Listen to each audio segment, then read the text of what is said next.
This was a much more emboldened President Trump than the first speech he made there at the UN during his first term. You heard them there early on, essentially trashing the UN and pointing fingers and admonishing some of the countries there in the room, telling some of them that their countries are going to hell in terms of migration.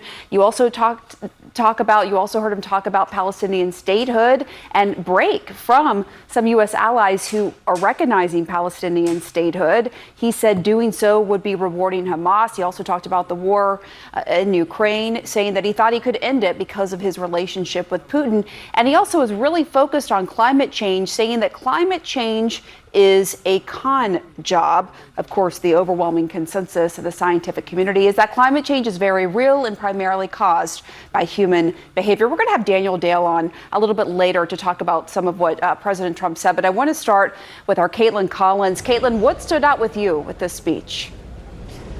Well, Pam, obviously that went way beyond the allotted time limit for any world leader to come and speak at the United Nations, maybe even quadruple what the time limit typically is. And basically what you just heard from President Trump amounted to a very forceful lecture to the United Nations about not just the body itself, but also how the world leaders sitting in front of him are running their own countries. That comment that you just noted there, the president said he knows what he's talking about and said a lot of their countries are going to hell in his view.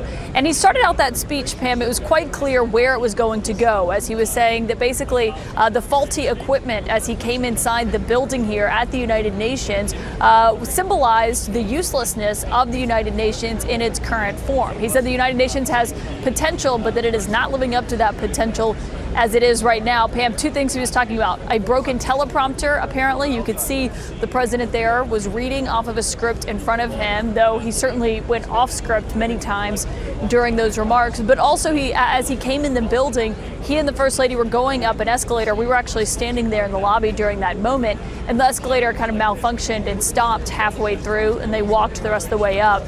But the president mentioned that only moments into his speech and was basically pointing to that to make his argument and to kind of underscore his point overall here about the United Nations, as he then went on to lecture all of these nations, whether it was on climate change, whether it was on the war in Ukraine, as he was castigating European nations for still importing Russian oil, as that is something that he basically delivered an ultimatum to NATO earlier this month, saying he's prepared to put sanctions on Russia or on countries that continue to buy this oil, but that NATO countries have to stop doing so first. And so obviously nothing surprising in those comments, I'll note, but still remarkable to hear the president come here to the United Nations and, as you noted, Pam, emboldened in his view of how they're running their countries and how he's running his. Absolutely. It was pretty stunning, actually. And we at points, Caitlin, when he was admonishing some of the countries, he mentioned Germany, for example, that the camera would pan to that world leader, and many of them were just stone-faced as the president was doing this. I think many of these world leaders were prepared for the kind of Donald Trump we saw here today. What do you think? Yeah, and he's meeting with a lot of these world leaders, I'll also note, while he's here. I mean, he's just delivering the speech, but he's got meetings with President Zelensky, with a lot of the Middle East leaders later on when it comes to the creation of a Palestinian state, as he's been rebuking Canada, France, and all of these other European nations for recognizing a Palestinian state. So this is only just the beginning, as he's going to go and meet with all of these leaders.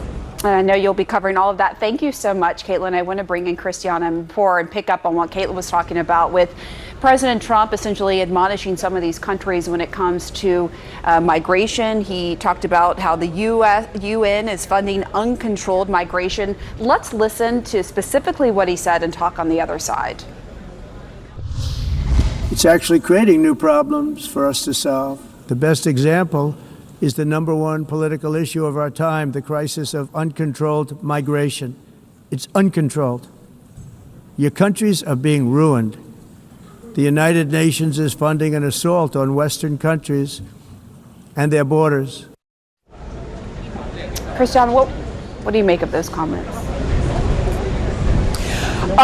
You know, Pamela, I differ slightly from Caitlin. I was actually really amazed by the level of vitriol that the President of the United States delivered to his allies, mostly to his allies, let's just face it, talking about your countries will fail to the Europeans, saying that he had met President Lula for 39 nice seconds, but then banging them over the head again with the cudgel of tariffs.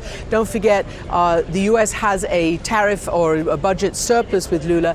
If you remember, his first inaugural talked about American carnage. This was a speech about global carnage as he sees it. This, in every single instance, was used to deliver a hammer blow against almost every nation in the world. Everything, using the United Nations podium to spout conspiracy theories about green agendas. Of course he's correct about uncontrolled migration. He has identified that issue.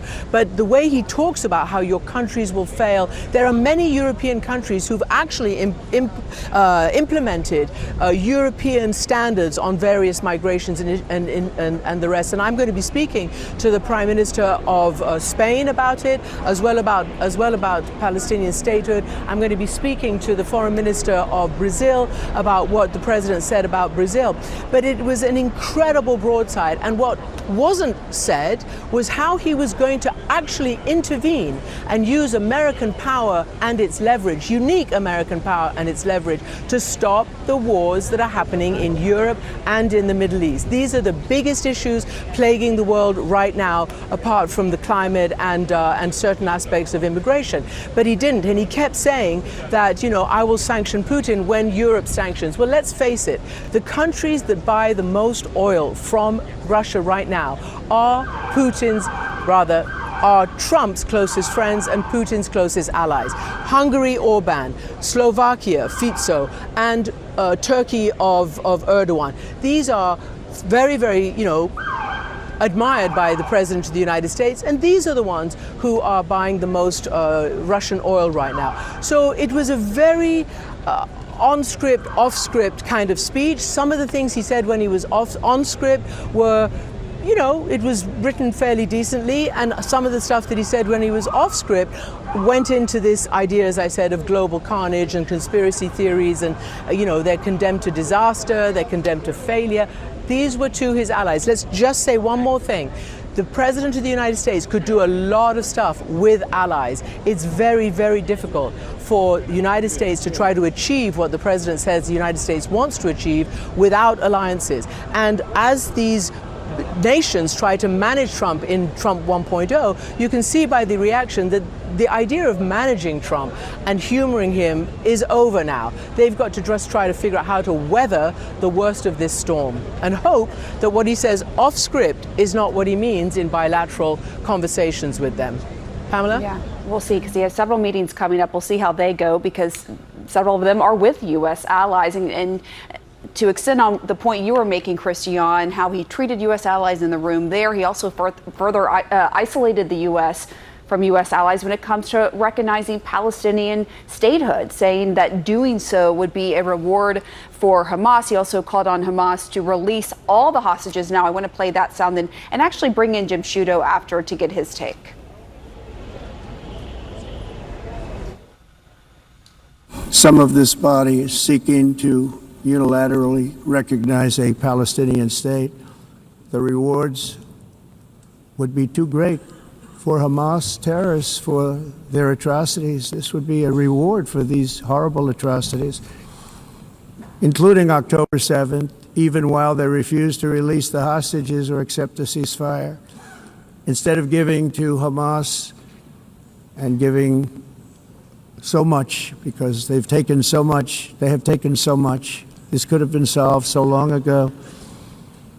But instead of giving in to Hamas's ransom demands, those who want peace should be united with one message: release the hostages now. Just release the hostages now. Thank you. Jim, what is your reaction for those comments at a time when, as I mentioned, several U.S. allies like Canada and France are recognizing Palestinian statehood?